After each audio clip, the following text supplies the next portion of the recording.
Take me away from home. Show me all the places I've never known. And we'll chase the night, erase all of these broken dreams and flight. And we'll fly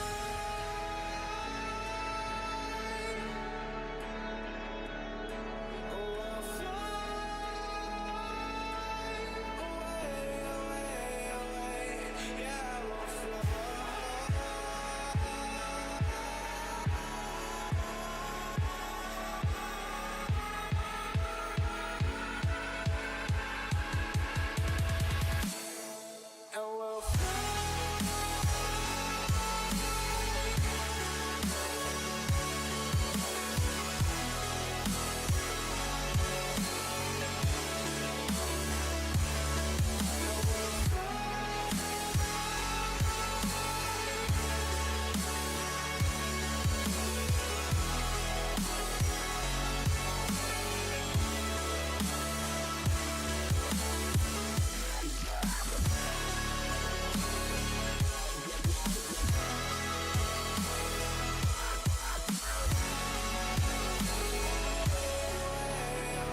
make me weak. You're the one I seek, and I hate that I love you. I hate that I love you.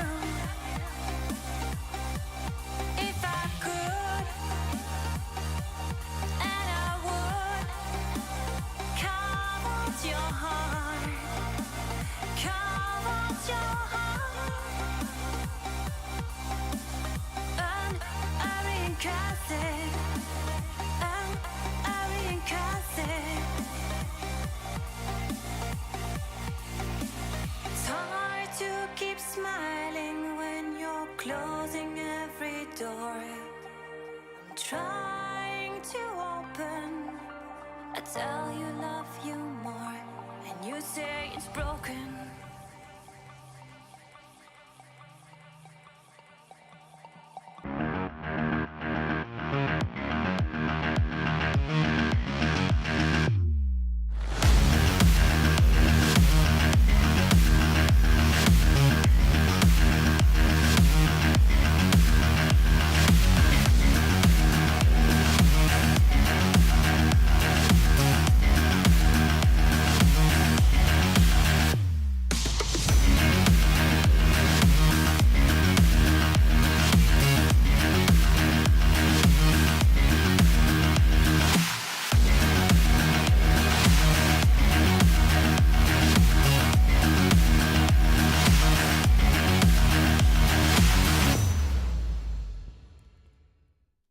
Welcome back, ladies and gentlemen. It is still CCS Season 3 Europe. We're in week number 4, Playday number 8. We've just seen Method against Force, with Method winning 2-0. And up next will be Dizlown versus Edenity, rank 1 against rank 2 in the league so far.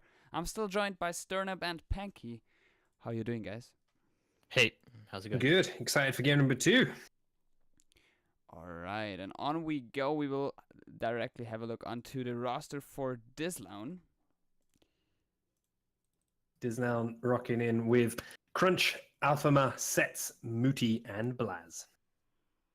I think honestly the highest one here is Blaz. That is the highlight for me. He's a great roamer, he's a great entry fragger, and you see his rating is slightly just above 1. Well, to be fair, Sets, Muti, and Blaz all have a rating above 1. Sets, Muti, Blaz in this order of rating of 1.27, 1.24, and 1.18 are a jump and a leap above anyone else we've seen play today. So definitely the 3-star players to look out for on Dizlown.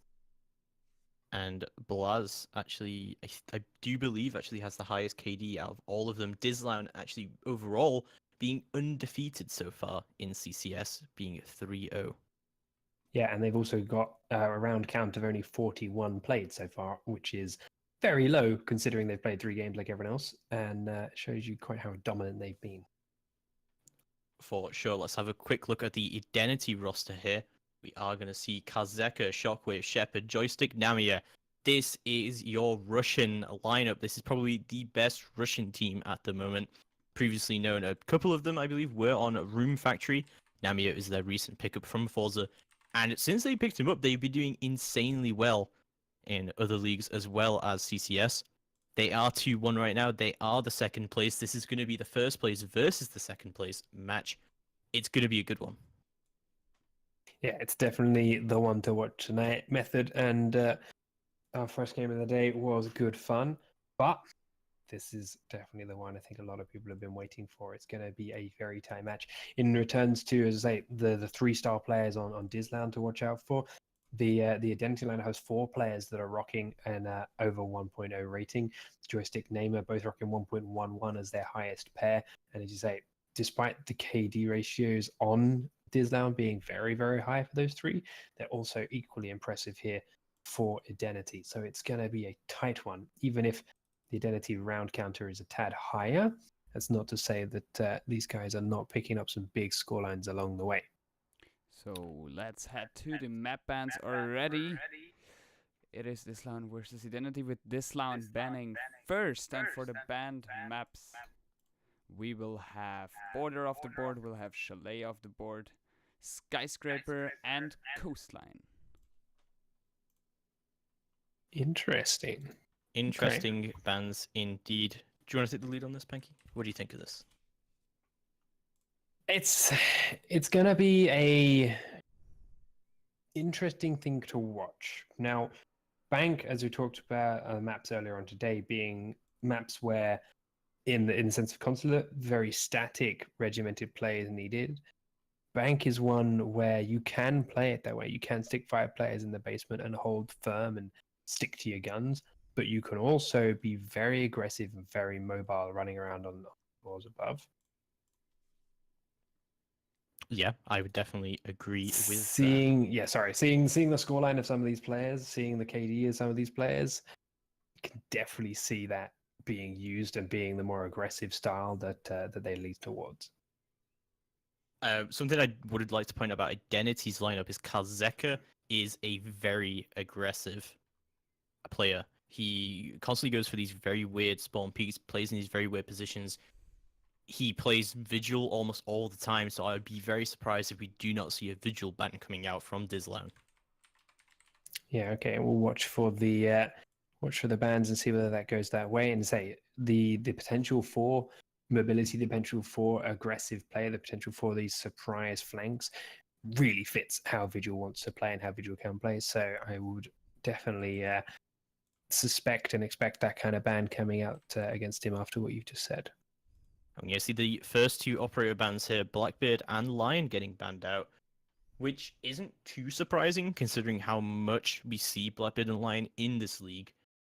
But still, for Bank, I wouldn't say Blackbeard is a huge ban.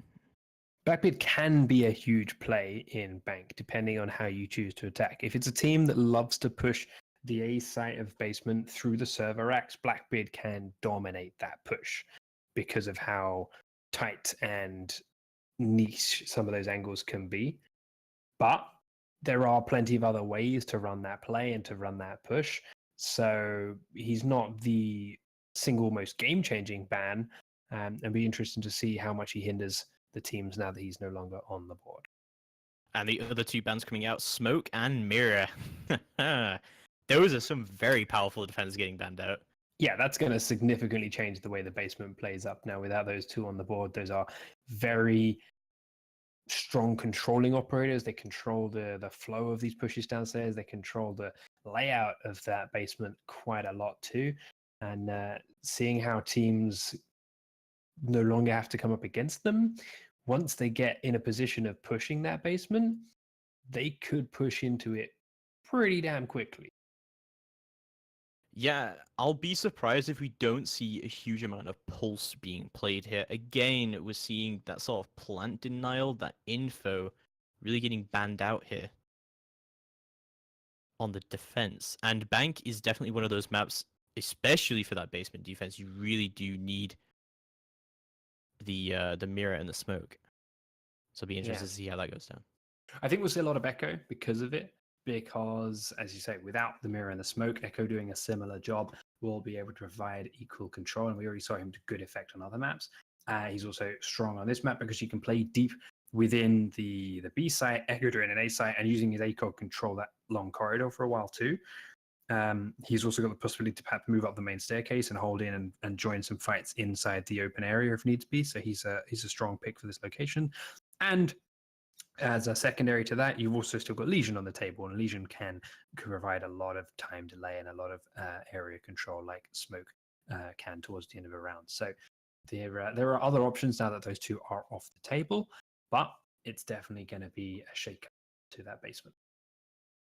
Yeah, I think Identity starting on the attack here, they are going to definitely have that advantage going into the basement, but it also depends on how much Dizlown can vary their defense here, how much they can adapt. They were the ones to ban out Smoke, which I would say was the more powerful of the 2 operators here and the more essential for that basement defense.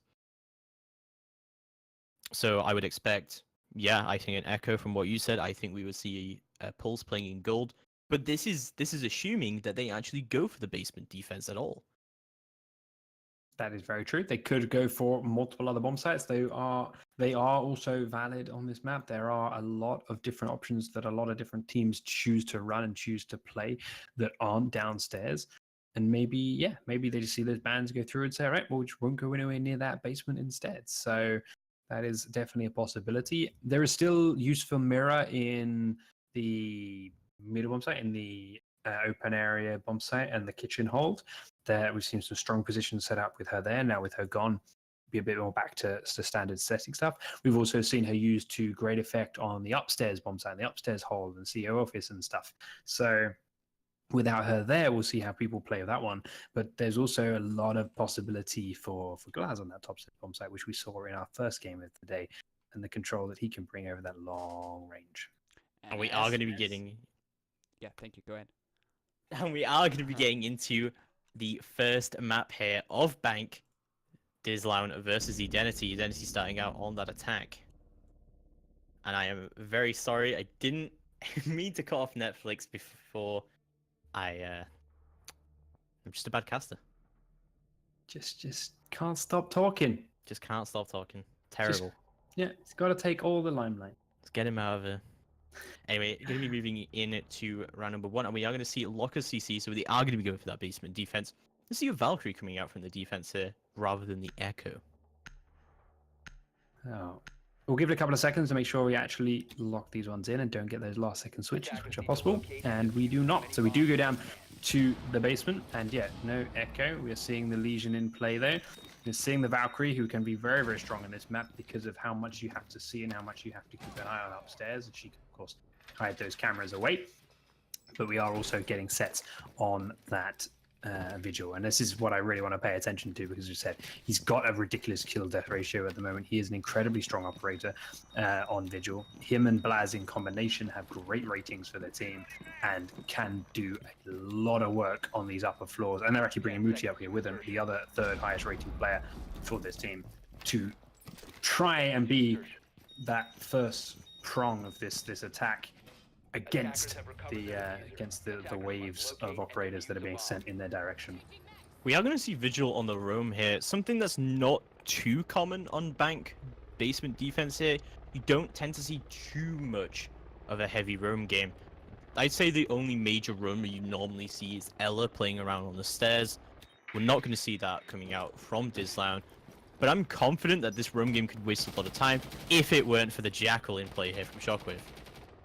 Even with the Jackal in play, he can only track one set of footsteps at a time, and there's 2 other players up there to then trade off each other, crossfire for each other, and use that third running player as bait. There we go. There are shots rattling in towards Muti through this wall, and he is taking a lot of damage, and Joystick came around from front side to finish him off, and actually nothing traded back here. However, there is a downed player, and it is the Jackal outside, but Joystick manages to finish sets off as well before they get that kill, and this is a great start for Edenity.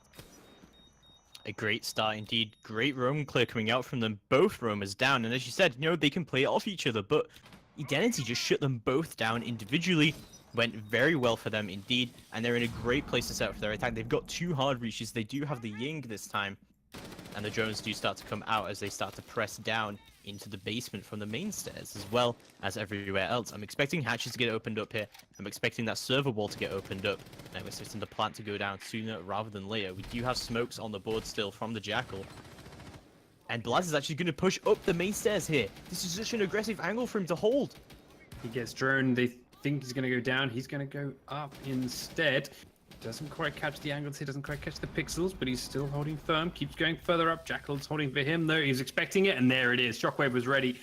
When you are down that many players, and you are on the back foot like that, the aggressive plays are a bit more predictable, because you've got to do something to get yourself back in even footing. You've got to do something to try and level the playing field a bit. So when you get drone, instead of running backwards and getting pinned into a corner, especially when there's not very far to go forward, and he did it. Shockwave was ready for him, but he trades it back. Joystick gets 1.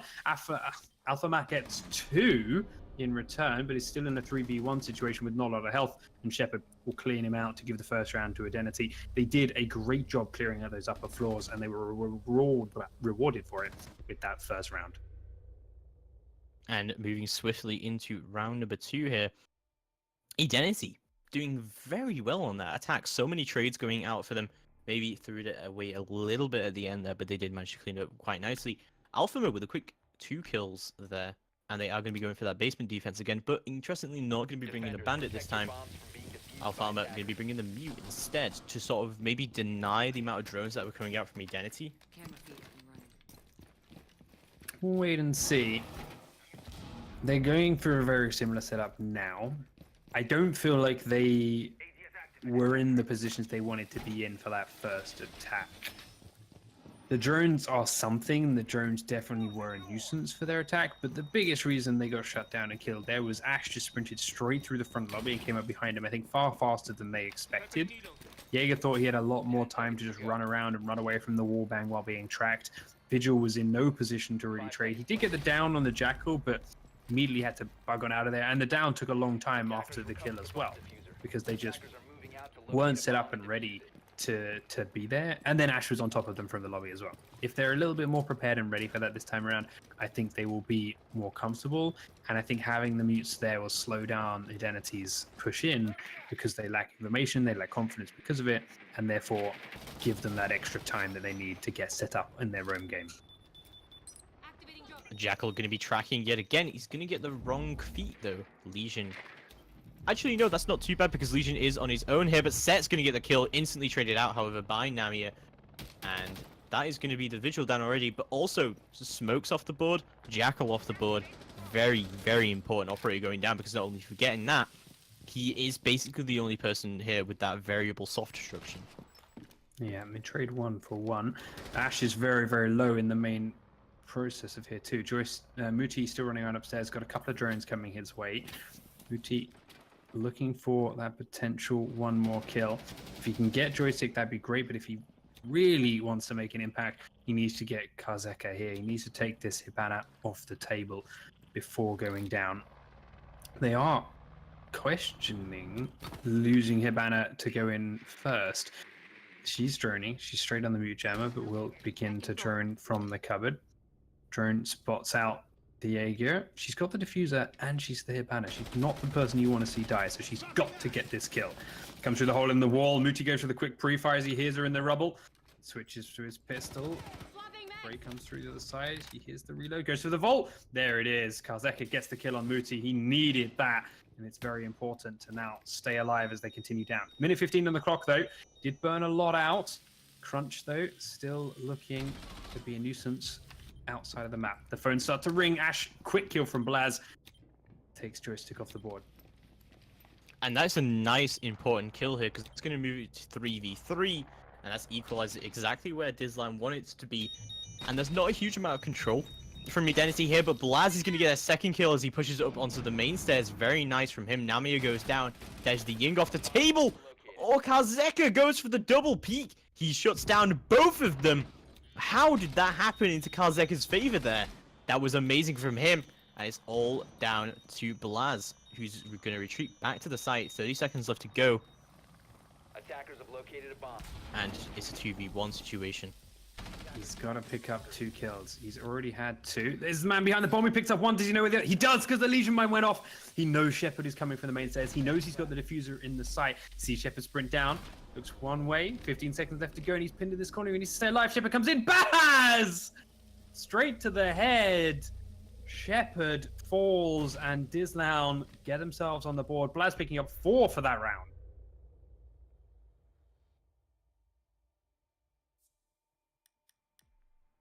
And what an incredible play there from Blaz. I'm pretty sure that was a 4K.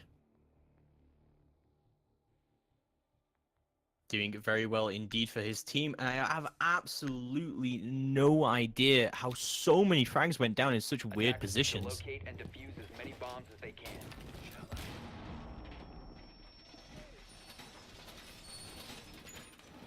Upstairs to the top floor bomb site they go now. And they are heavily reinforcing this Attackers have located a bomb. desk in the conference room. So we'll see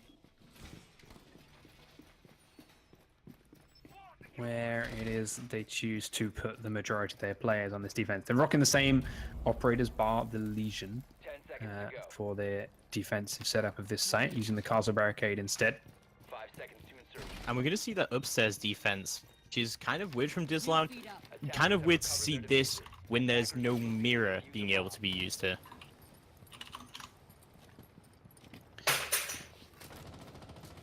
So we'll see where their push comes through. They've been okay at taking control of this top floor so far. So we'll see if they can do that again. And of course, that would be control of the entire bomb site. But this time they're going to take control of it against 5 players in the defending team, not just 2 roamers. Yeah, for sure. And it's going to be an interesting situation because the lineup from Edenity, while it's good, I don't think they were expecting this upstairs. You're not seeing a huge amount of soft breaches. I think a book would have been very useful here for attacking that top floor. But who can blame them, honestly? I don't think anyone really expects that top floor defense at all. These days, as we said, it's something you've got to expect. It's a pretty common possible site. It's an option that a lot of people can and do play. You've got to have something, even if it's one strategy in your back pocket, just in case someone decides to go up there. Shepard going to be opening up the windows here onto that north side, trying to get any picks that he can onto the site. As Namia and Shockwave both going to be up the stairs on this lobby. Joystick going to get the first kill of the round. Set's going down already. That is a huge pick for them because Vigil going down. There's the time wasting potential. Blaz is actually going to get injured here, and he's going to get picked up by Shockwave. Already a 5v3 situation, and no refrags coming out from Dizlown at all. Absolutely terrible situation going on from them as Muti goes for the peak. He gets the kill onto Shepard, going to be slowly equalizing things out for them right now as Crunch rotates up the skylight stairs. Almost gets picked here, but my god, Joystick, please control your recoil as the Nitro goes out. Joystick doesn't be able to find the kill, and the Deagle comes out but not being able to secure that. Joystick finally picking up that kill onto Crunch. Nitro's just going to miss from Alfama. 1 minute left remaining on that clock, and it's all down to Muti and Alfama on the site. 53 seconds to go then. Muti and Alfama got to do what they can against 4. There's low health on the Ying, which will help them out a little bit.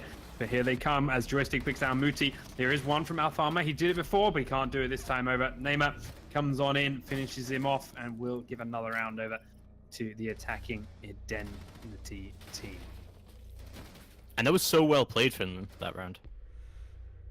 There was so many frags going down so early on, and Edenity were just destroying them with 0 refrag potential from Dizlown, which is disappointing to see, but considering how you have to play that site, it's not overall too surprising. But that might be why you don't really see that site too often. It is a tough one to hold if you can't get people off those windows or if you do lose 1 or 2 players. But unfortunately, yes, you're right. They didn't trade things back quickly enough. They couldn't keep the numbers on their side or keep it even. And yeah, they paid the price for that once they started getting stormed down. I'm going to see preparation phase going down as all the setup comes up. But I'd say this is a pretty good setup for the Vault. I think in those last few seconds, you know, the last 10 seconds or so, it kind of just came down purely to Blaz. He went for that 1v4. Somehow he got away with it. I still have absolutely no idea how that went into his favor. Attackers recovered the diffuser. Attackers are moving. It did. That's what matters. Let's look at this round because, yeah, it's all over the place in that one, but they made it work. Down to the basement again, then they go. The upstairs hold is the same again for Dizlown, bringing the mute to the table for that extra drone protection to help them out. They're still in the middle of doing the last couple of seconds worth of prep work right as the attackers are up against the wall. They use the same peek out of the stockroom window by sets 2 rounds in a row to give themselves that first kill. This time he's had to move it up and go from a slightly different spot, but as a result, the attackers have also slowed down their push in to the building itself because of that. Kazakh going to be pushing in here to the skylight stairwell, going to go for that refrag, and he does manage to get it. Crunch goes down. No refrag needed because no one even died out of Edenity. Looking so good for their attack right now, already shutting down that Legion, who could be a major pain. And Set's trying to get that refrag as he pushes around, but Joystick going to shut down Muti. And that was a 5v3 situation. Set goes down to Shockwave. Oh, where are the refrags coming out from Dizlown? Alpha trying to go for the Nitro, but gets shut down by Namir immediately, and it's already a 5v1 to Blaz. That was fantastic. Every single chance they've had, Edenity were there waiting for it. Dizlown did not have an opportunity to get any of these kills. They're looking for Blaz to get one, but there's 2 people in there and it's not going to happen. Every time someone from Dizlown peeked because they thought they had an advantageous angle, Edenity were waiting for them. They had a guy on the roof for it, or they had a guy here. is a bit unlucky for the poor Legion in the kitchen. He didn't know that Hibana just crept past him while he was spraying through that wall. So he steps out in what he thinks is a clear corridor, and there's already a man there. But from there on out, Edenity just kept building their lead over and over again. For sure. How is this going to start to go down as we move into the final defense for Dizlown? They've not been need doing it. too well. They need this final defense to be a win. They are not doing well right now, and attacking this map, despite how Identity making it look, is not easy in its current state. So they need to get this on the board and get as many rounds from defense as they can before we switch it over. And to do that, I want to see them change up their roam strategy a bit, because they've been attacked from multiple different angles and multiple different routes now, and they failed each time. They had one successful round, but a lot of that came down to Blaz clutching in a 2v1, not really anything that the roamers had a big part in. They fell down, didn't make a huge impact. Blaz got a 4K to clutch it back. You can't ask him to do that every round, and now they've shown that their roam strategy is being deconstructed here by Identity. Yeah, Muti's actually going to go for a pretty aggressive spawn peek here on the skylight, but no one's going to be spawning Park Alley, so that's just unfortunate. It's just wasted opportunity, and Muti's going to recognize that and rotate around. Still, pretty aggressive roam game coming out from Dizlown, but actually the garage push is going to come out from all the members of Edenity all pushing in here, and no one's going to be playing in the garage. This is embarrassing. They do have Blaz looking at it from the bottom of the staircase. They see a couple of drones coming out. I don't know if they have a bow camera in there or not. He's definitely not going to be expecting 5 players down there, though. The shots start rattling on through from at least one. He does trade towards it. Now, the switch up is coming from Identity. They've still left 2 players down there, but others have gone up towards the loan office and the top floor in the main lobby. So we'll see if those guys can come into the main staircase and play a role in this round. Muti up and above Jackal now. It sounds like he knows that, but needs a confirmation or needs support from his team before going any further, because he can't see the footsteps. The drones continue to get shot as they're looking in from the garage. Shockwave now knows, and there's the ping, and there it is through the wall. Kazheka takes Muti down upstairs. It's the first kill for the attacking team. Sets, though, is still on this floor. The rumors are still in play. Shockwave stands in that Legion mine and has to wait for his team to support and make sure he's clear before moving. The garage players are still there with a minute 30 to go. And, well, it does look like Dizlown are getting a bit frantic with the way Sets is playing and spraying right now. But it is going okay for them, even though they've lost their major roamer. Sets is still having control of this open office, and Identity are still hunting for roamers when it's 1 minute 13 seconds left to go. Joystick is going to get the kill onto Sets, however, that is going to be 1 roamer down, and it looks like they can start to gain control over the map now. Blad's going to be slowly rotating into the garage here. Nami is going to find it out, and he's going to take him down. 5v2 situation now, and no refrags coming out from Dizlown, but finally, Crunch going to get the first kill for his team as he takes down Joystick with the headshot. Still 2 defenders left alive, but they've got to kill 4. The spray comes through from Crunch looking for someone through the hatch. A couple of spots are on there. Aggressively peeks for the next one, but won't get it. Does get tagged up and has to fall away. Not a lot of health in his name, but the Legion mines are starting to tag some people up. He's got to get some of these fights. That's why he's peeking. He knows he has to get a chance in, and he knows he has to get this advantage back as best he can, but it's not working as the garage players are still there. Name picks up that 1 kill. Alpha Man now looking to find 4. He's gonna get none. Trades, actually he gets 1, but Shockwave immediately shoots him in the back to trade it back. And that is the end of the Dizlown defenses in a 4-1 scoreline.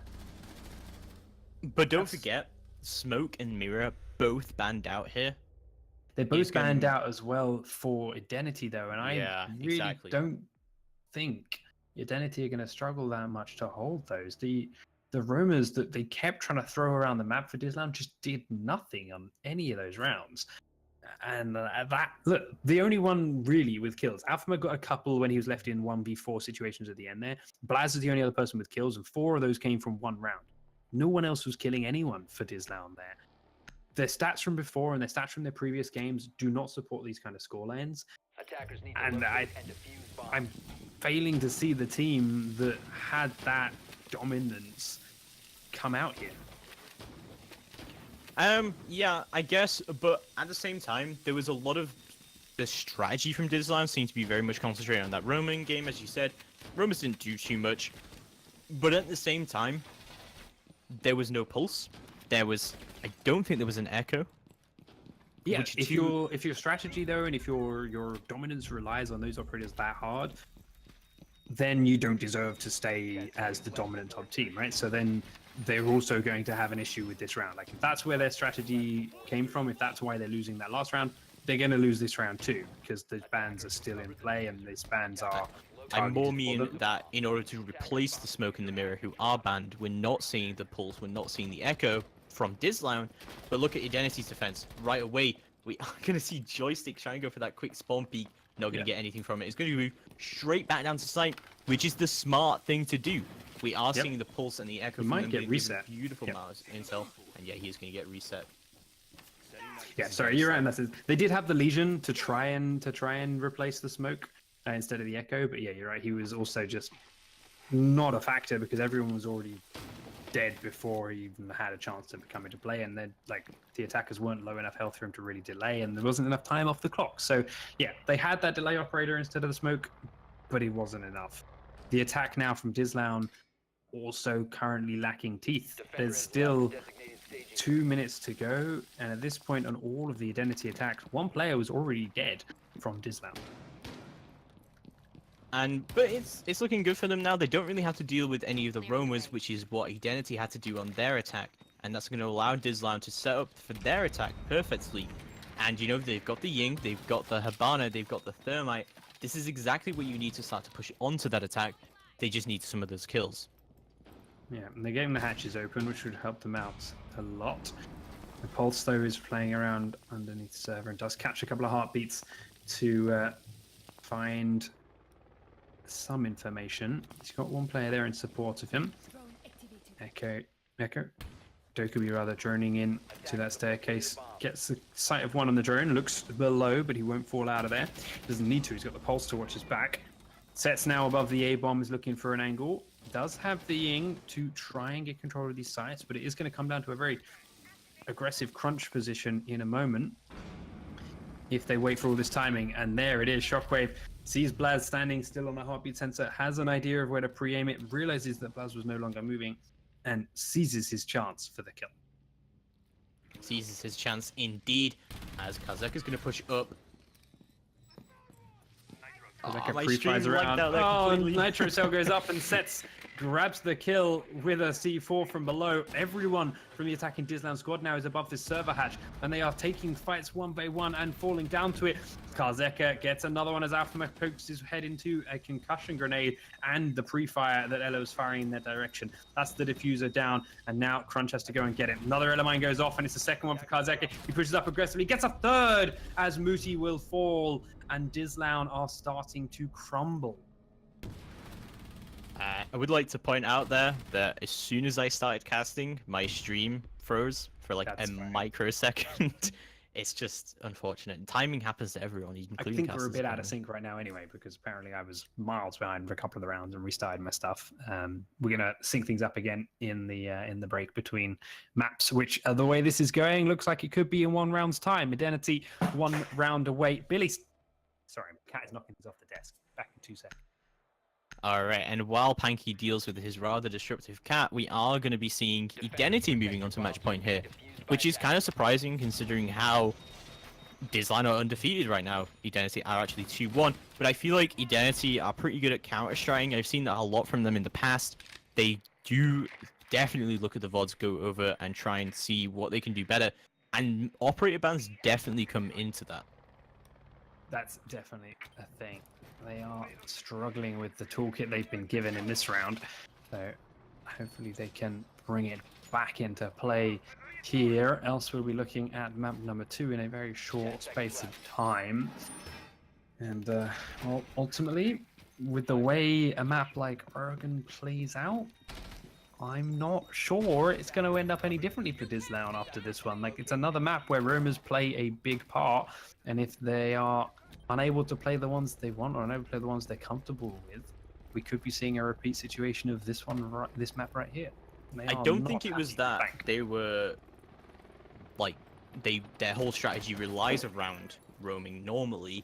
It's just that the situation they were left in with what you said, the bans being the toolkit that they were given, they were struggling to find a strategy that worked.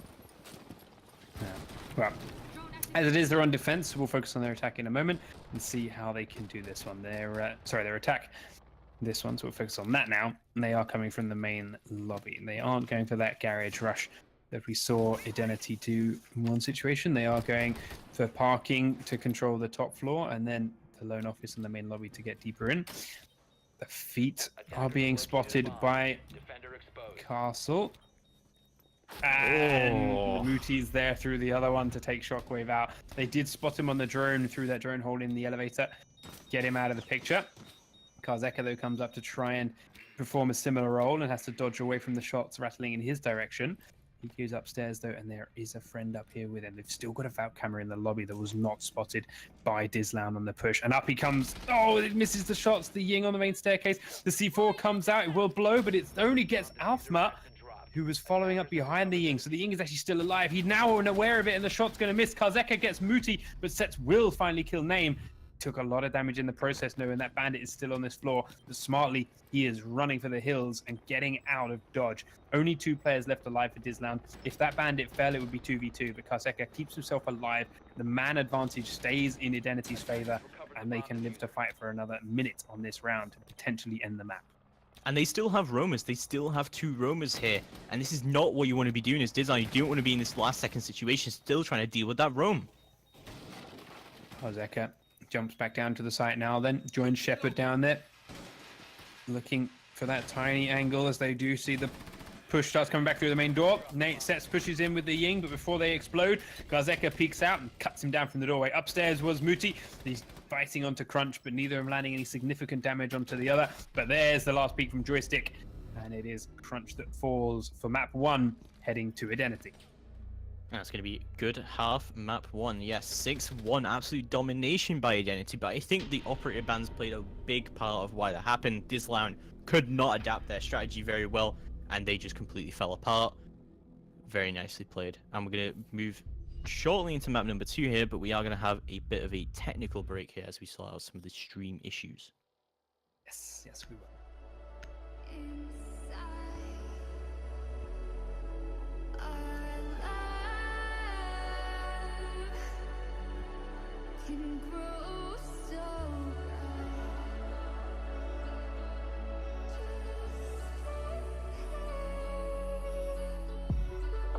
We found our way into the grace again.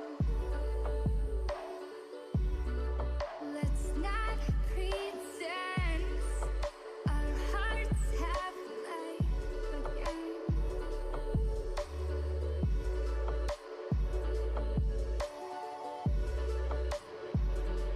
Just stay one more night. I'll be by your side. Just stay. Just stay.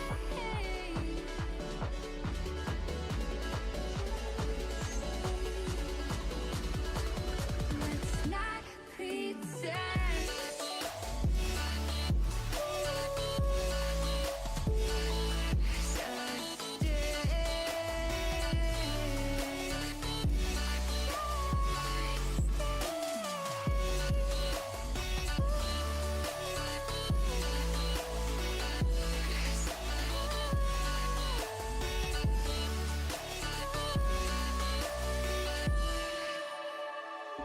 We found our way again. We found our way again. We found our way. A new place.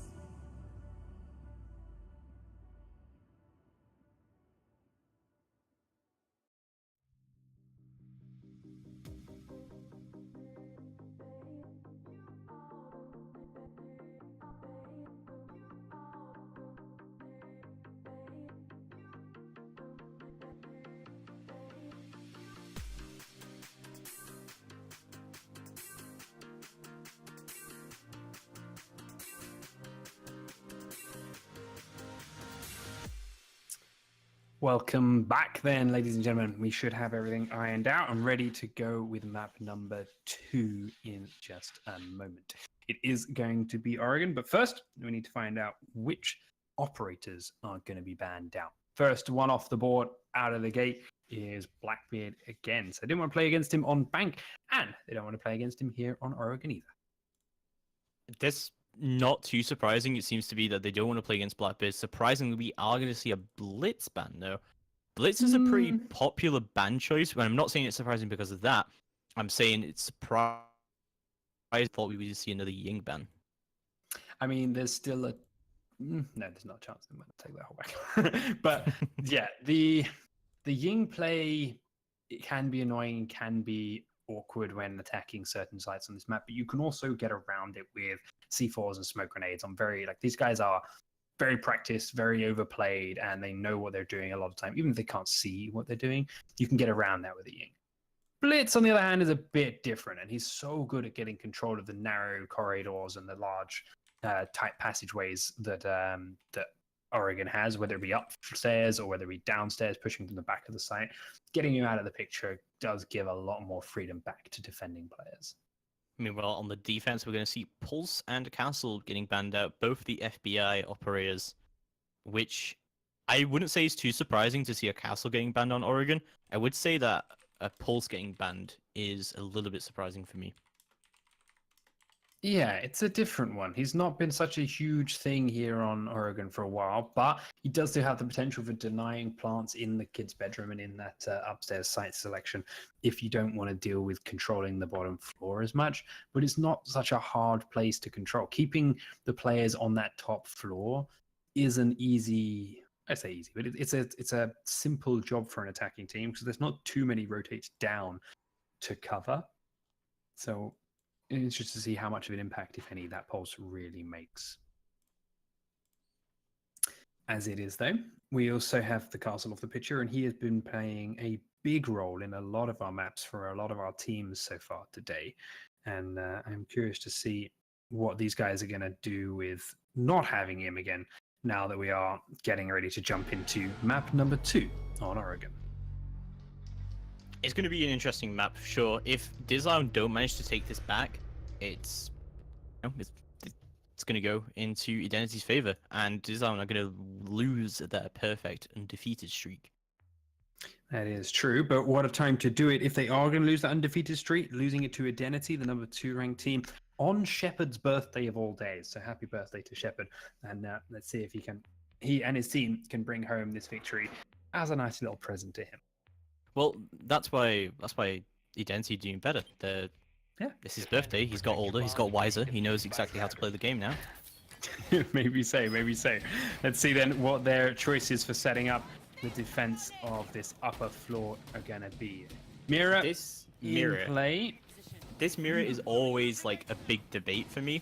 The white stairs mirror. Do you reinforce it or do you not reinforce it? You don't, because it gives a lot of control to the player on the stairs if you reinforce it and they pop the window open. And you need the option to fire both ways as the defender because you don't know where the attack's going to come from. The other big thing is if you reinforce it, someone could just rappel into that gen window and just plant, and there's nothing you can do about it. Exactly. So there's a lot of things you lose when you reinforce it. That okay, it's a pain when it's unreinforced. The attackers can use it too, but ultimately you gimp yourself more as a defender by sealing it up. Yeah, I agree. But there's also that edge there of maybe reinforcing it because you don't want the defenders to you don't want the attackers to destroy one of your mirrors right off the bat, especially if there's like a Zofia in this. Oh god. Crunch takes Eden down very quickly as he tries to jump out from that big window and peek towards the front of the building. Crunch was ready for it. There were Valkyrie cameras out there that gave him a bit of insight and knowledge onto where the attackers were coming from, but it wasn't enough to get him the kill in time. There was also one player in the big tower, the Jaeger, pulls down a window, but immediately the shots start coming in his direction. He has to back away before doing any serious damage. And the attackers don't seem to have slowed down much at all, thanks to the knowledge that he's in there. Yeah, now a 4v5 situation. Karzeku's going to peek out. He does manage to down. He does confirm the kill. Crunch goes down. Now a 4v4 situation. No refrag coming out just yet. I'm hoping that Blaz can manage to hunt down Kazeka. But you know, Kazeka is on the vigil. It's such a hard roamer to really pin down exactly where he is and really manage to get the refrag there, and he won't be able to do that just yet as Joystick rotates through the attic. Hibana has no claymore here to protect her. She's going to go down. No one is there to protect it.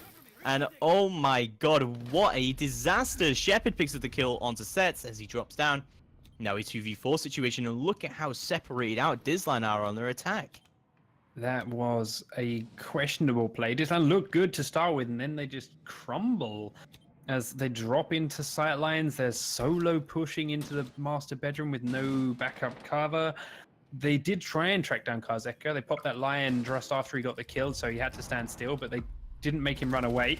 Blaz comes up to surprise one from the white stairs, jumps in and gets the second one in the kid's bedroom, and maybe single-handedly turning this around. Joystick, though, takes down Alpha, and now it's Blaz versus 2. The diffuser is in master bedroom. He knows it. They know it. From behind the bed, and he does see him. Gets the first one. We're second. Miles away. Kazeka coming up from behind. Has the mirror window now in his hand, but there's 40 seconds on the clock, and Blaz has decided he is not losing this round. Does get sight of Kazeka behind the mirror window, knows that's where he's sitting now. The flashbangs are going in. Loads up the breacher, goes for the shot. Missed it. It goes a bit wide, but Kazeka comes around and still gets the shots off. Blaz will fall, but he was so close in a 1v4.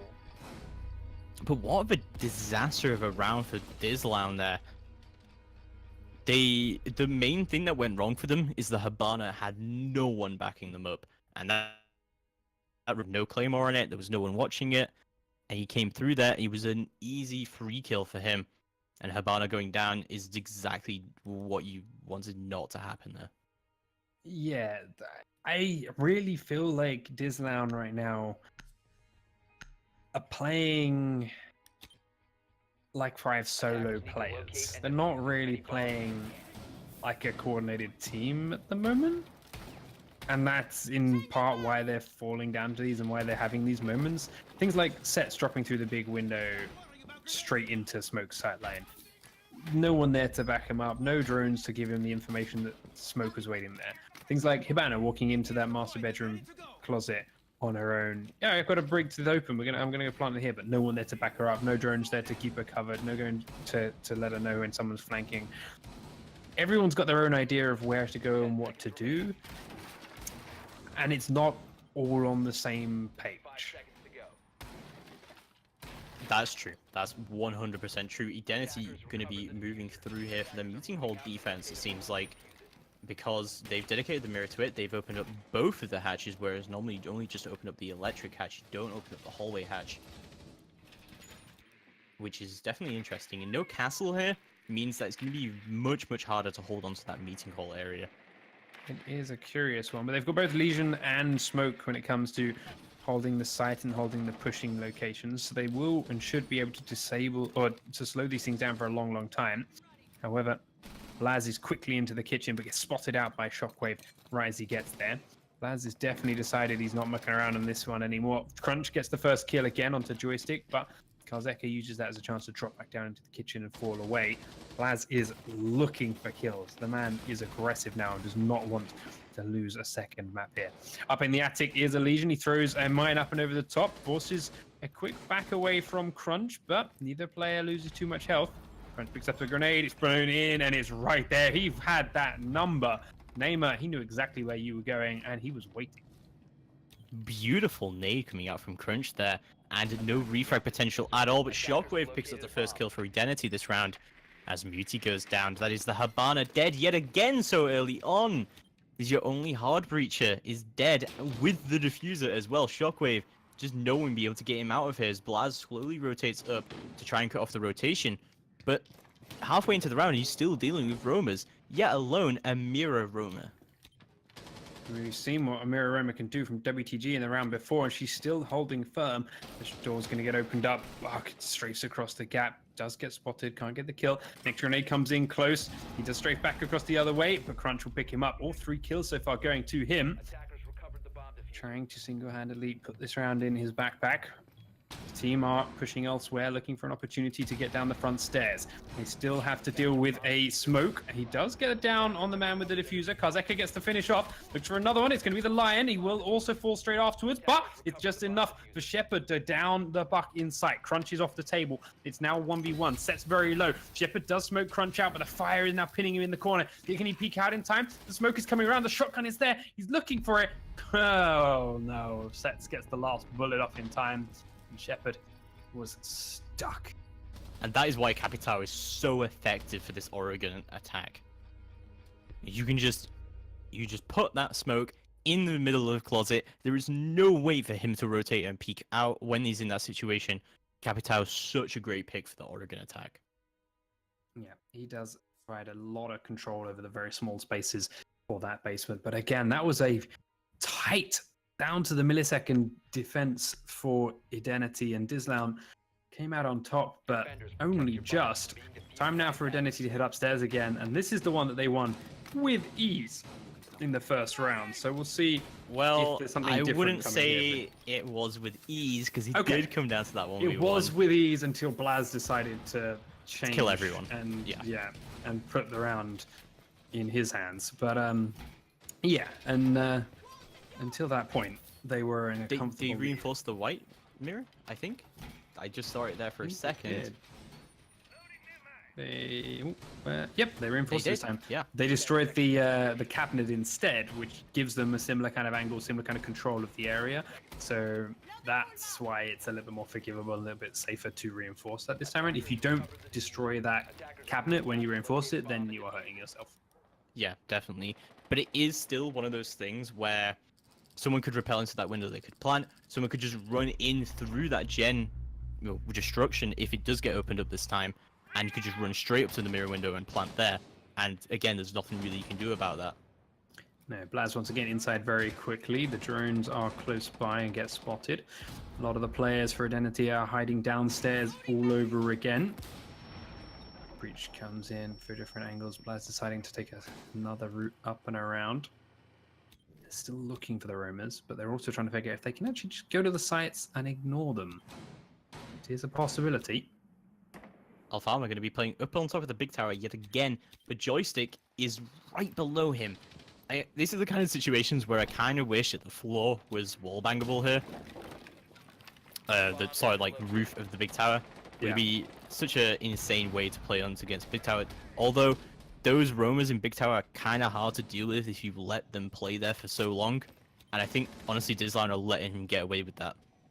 Karzeka managed to sneak himself into the meeting hall and then back across into the main lobby, but Blaz pops up and sees him at the right moment and does win that firefight. No damage landing onto Karzeka either.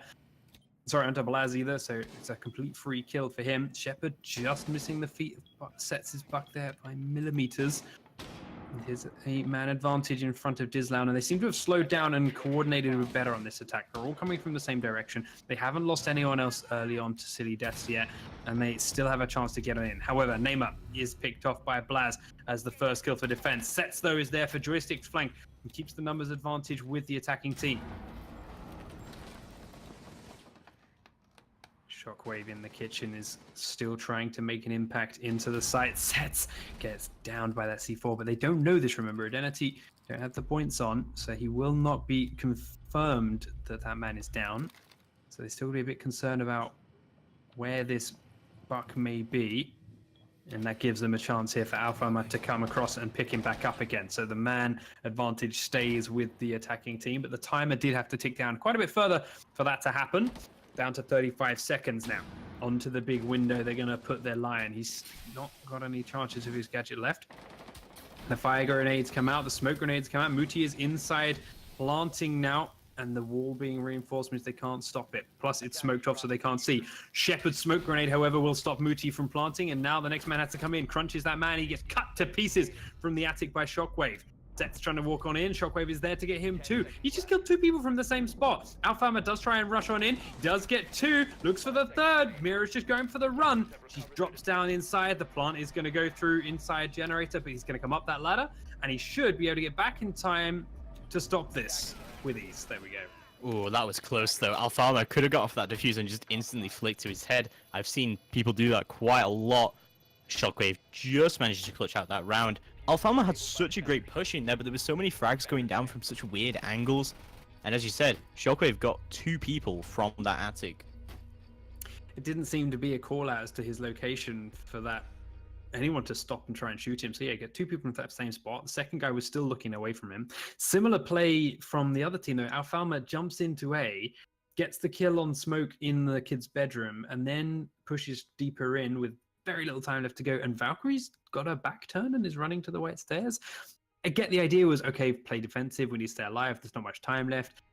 But the timing just doesn't make sense. Like, you knew he was going to be coming around the corner any second. You had to kill him, and then you could fall back to the safer spot. But hey, they won the round in the end thanks to that mirror keeping them alive. But that was definitely a closer round there, as Dizlown are starting to look more and more like a team with each round that goes by. It's interesting that Edenity have won both of the upstairs defenses. I would have expected the laundry to be a better defense for them. Yeah, you'd think, but they don't seem to be able to hold, or they weren't able to hold that in the first round. There's another chance now. They came close, and that was largely because their roamers wasted just enough time, but also because their players on site had big shots to pick up 2 or 3 kills in the last couple of seconds. If their roamers can be a little bit more effective at the start here, things might last a little bit longer and be an easier hold. I think the lack of castle here is really screwing over Edenity's defense. Because I know that their defense in the meeting call does concentrate on opening up this area where Shockwave is standing and sort of castling the door into kitchen and allowing a rotate from above instead. So they open up the hatch into supply and they play someone in kids. Obviously they can't do that without the castle. It's very easy for someone to then refrag. Oh, Blaz is straight in here. Yet again, Blaz being so aggressive, but doesn't manage to quite get the pick. He gets picked up instead. Shockwave with the nice headshot onto Blaz. Shuts him down and no refrag coming out just yet. Yeah, Blaz has been getting in so aggressive in the last few rounds. There's never any real chance for people to get in there behind him and fast enough to refrag. And that time he pays the price for it, and so does his team. But Alfama immediately returns the favor by taking down Joystick, who was getting caught in that crossfire in the middle of the upstairs site. 4v3 situation now as Crunch now takes down Namia as Alfama finds a kill of his own, and these upstairs roamers are all destroyed. Shockwave ready for the nitro here, but doesn't manage to quite find it. If he threw it now, he could get a kill onto Crunch potentially, but no, he is going to retreat instead. Still 4v2, but you know, only Shepard left on site, and Capitao is still in the mix here. So it could be a very nice kill for him. Alfama isn't going to realize that Shockwave is right here. He goes down. No, he doesn't. What the hell? Alfama turns around and shoots him down with the headshot. Now a 4v1 situation. He's going to get reset because he was so low, but wow. Shockwave is going to be kicking himself after that one. That should have been an easy kill. It's now 1 minute 20 on the clock and Smoke is alone. I thought he was going to get it. I called it out that he was going to get it because I couldn't see any other way that he doesn't. Let's see though, can we get this clutch in from Smoke? No, Shepard drops as Alphamat comes around from behind him, is ready for him. So yeah, unfortunate there for the poor Mira, but even then, if she got that kill, it would still been 2v3 and she'd have still been very much exposed. Would have been a tough ask all the same, but yeah, the moment she died, it became a signed, sealed, and delivered case. Edenity going for the same setup yet again when it didn't work. There's still a Capitao in the mix. Capitao, as we did say, such a strong pick for that Oregon basement attack. I think a big reason for that, though, is that his bolts aren't affected by ADSs. So it's like, what is the counter to Capitao? You basically have to kill him. Defenders, protect your bombs from being used by attackers. Edenity's roam game was a lot better there, though, I think. It was. That is definitely true. At least to begin with. They are now, however, on their last defense round as we are shaping up the top floor again. They've had a solid hold on here now for 2 rounds. But again, I can't help but feel it largely down to Dizlown's mistakes. Especially that last round that Dizlown lost with mere seconds on the clock. They could have been a much stronger force in that attack if they just taken a little bit longer to communicate and call out positions to each other. So many people dying to the same already known and predictable spots. So we will see if they can do better this time. Attackers have recovered their Ooh, this could be a nice camera from Namia. He did it the last round too, and that's when he then jumped out of the master bedroom double window, but got quickly killed when doing it. So if he is going to try and jump out of it this time around with that same camera, he could be in for a similar fate. That's going to push in here. Already a Crunch going to get the kill onto Joystick. How? Why are you peeking that Joystick? This is such He'd a already, weird like, place for him to play. I think he thought he hadn't killed the drone, so he peeked thinking I missed it. But why? Like, you miss it the first time, don't re-peek it. You know they've been playing a player very close behind every single one of them. Two, you definitely killed it. You heard it. It made a noise. Like, we're sure. And if it hadn't, all it was going to do was follow you around the corner and then you shoot it again. So, yeah, very greedy move I and see, paid the I price. see a lot of defenders dying for drone kills. A lot. Like, they go around the corner trying to peek out a drone and then someone's just there waiting for them. It happens a lot. And I talked to some pro players about it and they say it's just worth it. If you get the drone kill, it can be worth it sometimes. So maybe still part of the strategy. This is one of the worth it times. That drone, Yeah, no, that was definitely not worth it. not a big enough deal. Maybe when there's 20 seconds on the clock and you are 3v3, that one drone being the last drone, that can be worth it. Those two could then do what they need, but not at this point in the round. As it is now, it's a 4-man defense still alive, doing what they can to try and keep these pushes at bay. Bandit's got his C4 placed on the meeting room wall for a rotate out of there the second he needs it, but he's wanting to draw their attention to kitchen for as long as possible beforehand. There he goes, pops it now to make his way through, checks the predictable angles, looks up towards the attic. No one up there right now. Dizlown playing much slower game now than they were at the start of this round. But Karzeka will spot Blaz and get that quick headshot for the first kill of the round in the defense's favor. Buck now at the big window. Shockwave is close. He jumps on out, and it's another kill. Lucky flick at the end there to set his head. A rather skilled flick, to be fair. Capitago can try and firebolt him into the cubby. He does fire it straight at Shockwave's feet. It does a fair bit of damage, but not enough to kill him. Lion now, however, coming to the big window. There is a downed player for the attacking team. Crunch going to finish off Karzeka, though, as he tries to flank. C4 goes to the big window. Won't do the killing blow it needs. Mira is still definitely in there. More tags through the mattress, but obviously won't be known. Muti is down, is going to be revived now, bringing it back to a 3v3. 25 seconds on the clock now then, as we now look for the attackers to come in. Good fire, finishes Shockwave down. He won't be finished, they might not know, but he's out of the picture. Smoke grenades locking off the other way. Crunch just comes sprinting straight in. They didn't expect this. He runs right behind the A-bomb. Did he do enough? I don't think he did. Shepard lines up too. Muti and Alpha both die to it. Now it's Crunch on his own. Shepard gets the kill as he kills Namia. And it is a defense win for Edenity with another very, very messy, scrappy final few seconds. See, and I told you, Shepard, it's his birthday, so he got the 3K. I think he probably wants the 2-0 victory instead, though, if they can turn this slight lead here into a confirmed second map. Well, we are going to see their attack coming out now. I'm going to see a Zofia for the first time this series. I think Zofia is an insanely underrated operator, especially with the new Habana change. You know that Habana cannot burn ADSs now with her ability. It becomes much harder to get rid of those ADS devices from Jaeger. And I think Zofia can really replace that role, as well as being a great fragger, great at opening up soft destruction, is very, very flexible. Time then to see how the Dizlown defense will go.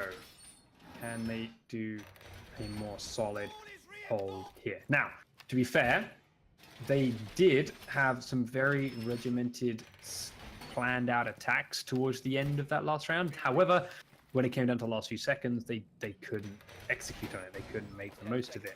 Can they do that on defense? Can they bring that static regimented hold to these rounds and burn down the clock for Edenity? The one thing I'm very interested in here is there's no Capital from the attack, and we did talk about how, well, I talked about multiple times that I think Capital is a great attack operator for this basement defense. Yeah.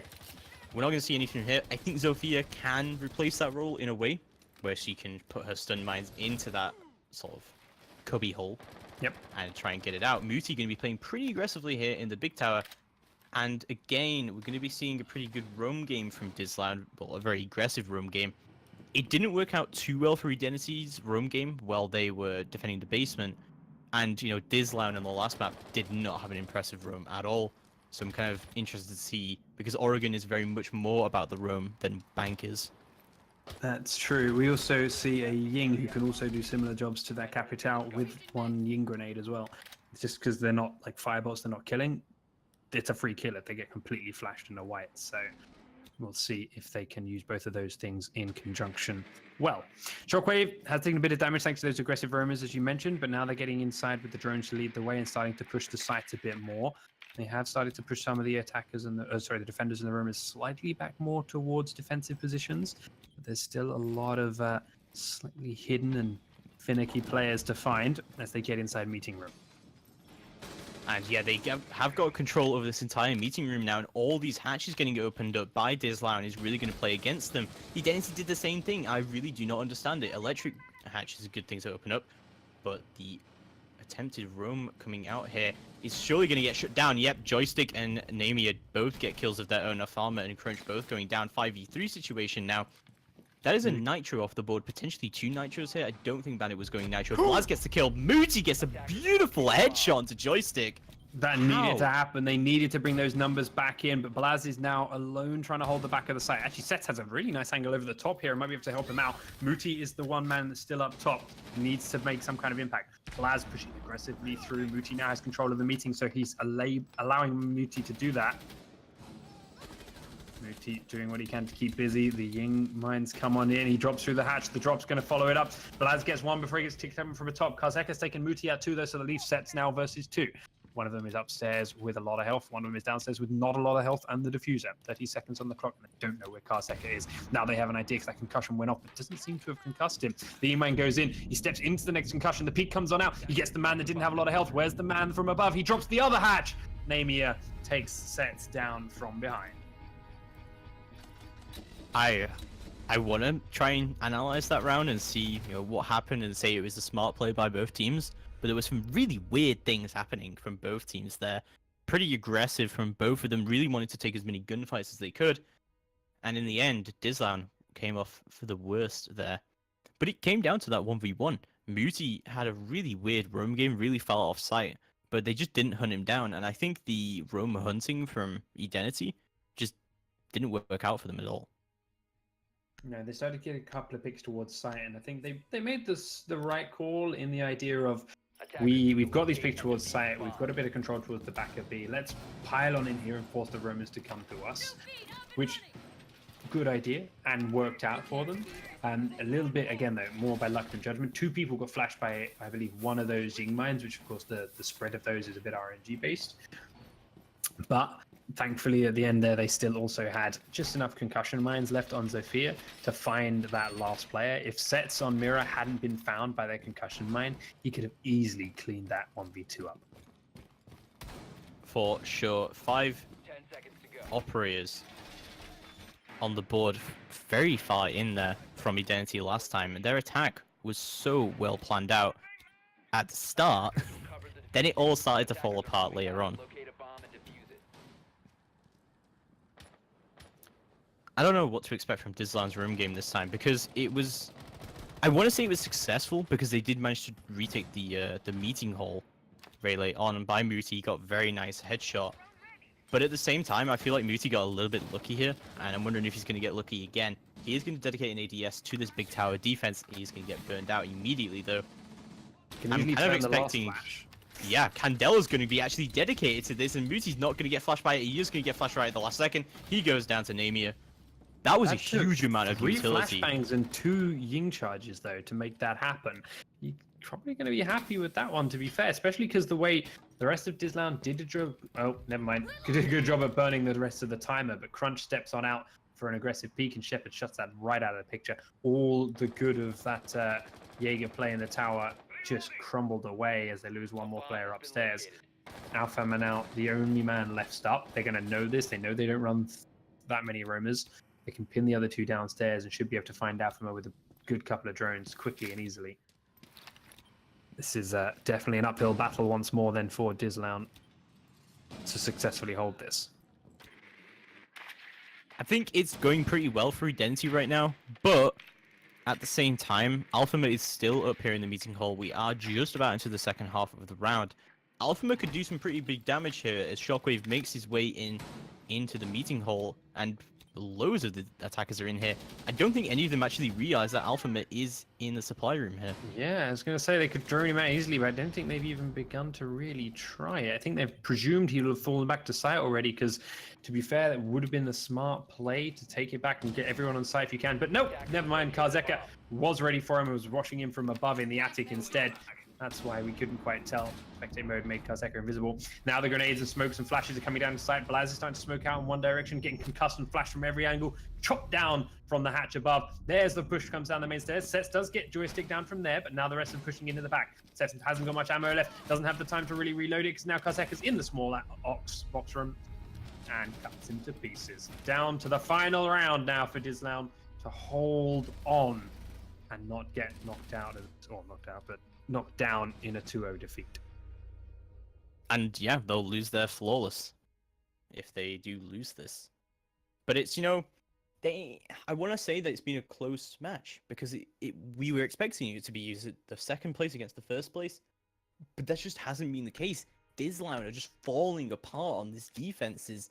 Their roam game hasn't been good. They haven't been able to pick up the kills. They're wasting so much of their potential as roamers and going down way too early.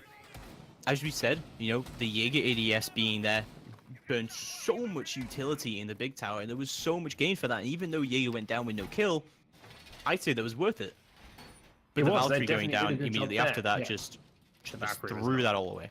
Yeah, I feel like their previous matches have been sets where they can get away with these peaks when they are getting away with this aggression, because they're just straight out aiming and out gunfighting their opponents. The way they've been getting these final few rounds down to the last few seconds and coming close is they've been piling on top of each other, and they've been trading back and forth, and they've been taking up close and personal gunfights, and they get a few of them.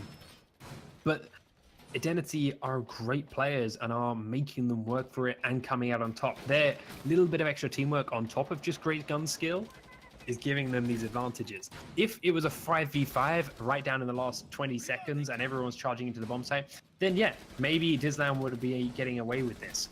But they're not. They are, however, getting the first kill of this round, as Muti does get the kill onto Joystick. He does get a bit of help with that one, which is why the two players inside the meeting hall cut down that solo Ash that was pushing their way. But Shockwave quickly trades it back because Muti, instead of playing a safe roamer option of we've got one kill, let's fall back, takes the challenge and tries to fight that ACOG over a tiny angle. And he pays the price for it. Pays the price indeed. And again, this roam game getting pretty thrown away by Dizlown. But, you know, it's 4v4 still. It's not going too badly for them. Crunch being very aggressive for this, trying to peek into the small tower. Getting lit up very heavily as Shepard tries to peek this out. And does still have control over this angle. And Crunch is still going to be playing around here in the dining hall. He actually goes for the re-peek, as it looks like Shepard is actually going to rotate around. Blaz picks up a kill onto Shockwave. Nice headshot onto him. Will shut down the sledge. That is all the frag grenades off the table here for Edenity, and they are going to move through to a 4v3 situation now, as Karzeka takes control of the attic. Yeah, let's see then where they go. They do have impact nades on the Zephyr though, so maybe they can make use of some of those. Pre-fire comes into the back tower as they are concerned about someone coming up those back stairs, and they are rightfully so. Oh, the second that ping comes through, he turns away. And it was needed though, because Crunch was coming up that staircase, and Crunch would have been shot by Shepard as well. Crunch now waiting in that tower. I don't believe there are any drones there, so they don't know he's in there. They're just concerned he might be, and they are right to be so. Concussion mine goes in and doesn't go boom until the end of his timer, so they're not sure. C4 comes out though to confirm it and does no damage. Now they know he's definitely in there.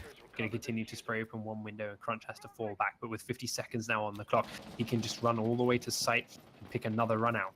He's looking to pull down that dining room door. There's the Claymore. He knew it was coming, but I don't think he can see it from in there, so he has to go somewhere else. No longer has the C4 to blow it. Namia looking at the door, but it's not going to be there, so he's just burning more time. Shepard sends in a concussion mine. It doesn't go boom again either. Smoke grenades are going to be burnt down. One man hanging on these kids' windows is Glaz's problem. There's the jump out from the big tower because they've got the man advantage. Sets can afford to do that, and he gets the kill without being killed afterwards. Gets back inside, and now the 2v4 becomes a 4v1 as the first kill for the attack goes to Shepard, but now he's got to kill 3 more. Blaz peeks into the corridor as he goes in towards Kid's bedroom. Blaz is over by the door. Shepard gets another one, but there's a jump from behind. It's a withstand, but it's not going to matter as Crunch jumps across from the small tower to get the final kill of the round. Beautifully played there by Dizlown. Very aggressive, but at this time getting away with it. Yeah, those are situations where you can afford to be aggressive. Once you've got that man advantage and the time is ticking down and the pressure is on the attackers, fine. Go for your jump outs, go for your surprise peaks, go for these things they're not expecting. But you can't do that in the first 30 seconds of the round when they're all looking for it and they're waiting for that and there's no pressure on them to be anywhere else on the map. And, Identity is still on this match point. They only have to win one of these rounds. Their attack has been so much stronger than Dizlown's defense. That way, I think this really should start to go to Identity, but a lot of these rounds have been pretty close, honestly, even though Dizlown has been insanely aggressive still, but that time Identity just couldn't punish them for it. I feel like on the Laundry defense, that is going to be much easier to punish because there's a lot less ways to rotate back to the site, so it's very easy to catch roamers out. I think you're definitely right on that front. Let's see, though, if Dizlown can keep this momentum up and keep the theme going. And again, no castle means this meeting hall area is so hard to contest onto, which is why I'm surprised we're still seeing those 2 hatches getting opened up rather than just the electric hatch and then the hallway hatch getting reinforced. First kill of the round will go to a run out from Blaz all the way from construction. Kazeka is out of it already. That is your only hard breacher gone. What a disaster for Edenity.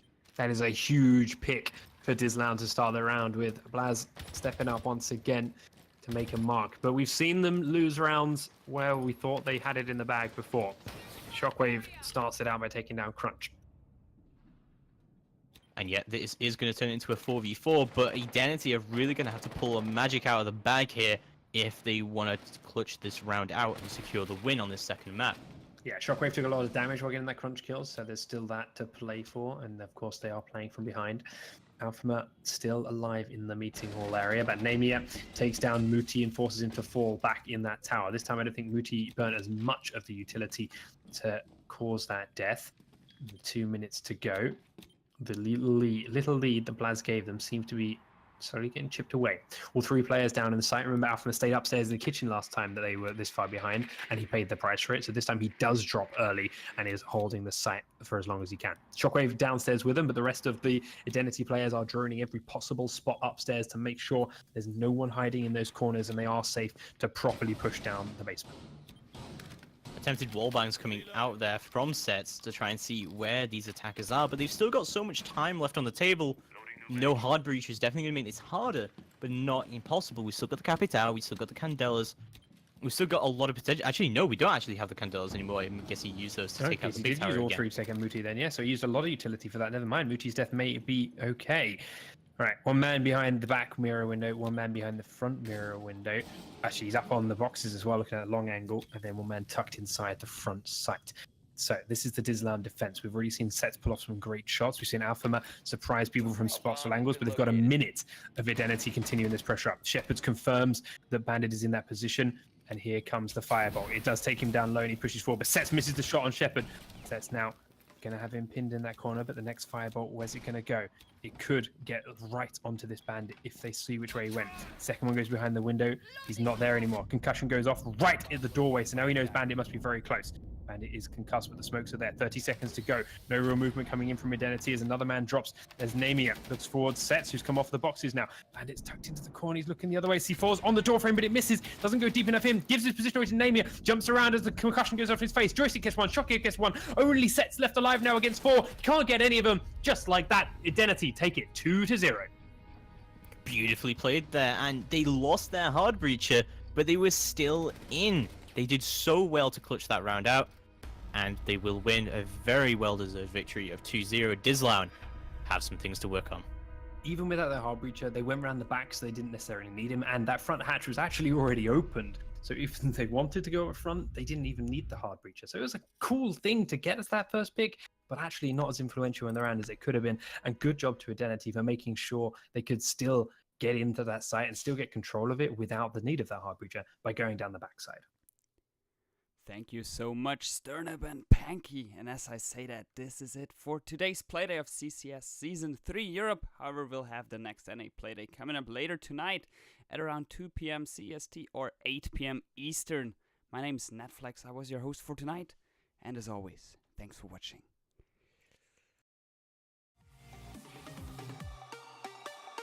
You make me weak. You're the one I seek. And I hate that I love you. I hate that I love you. If I could, and I would, carve out your heart. Carve out your heart. And I reincarnate it. And I reincarnate it. It's hard to keep smiling when you're closing every door. I'm trying to open. I tell you love you more, and you say it's broken.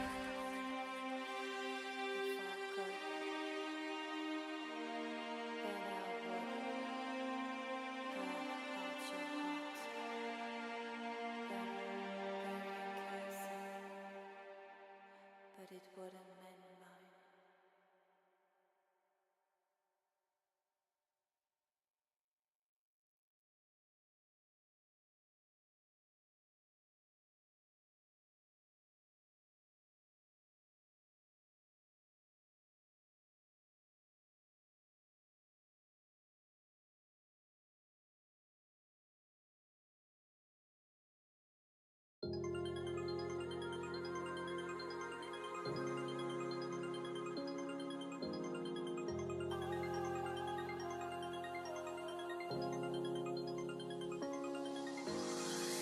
You make me feel like home. You turn around, I feel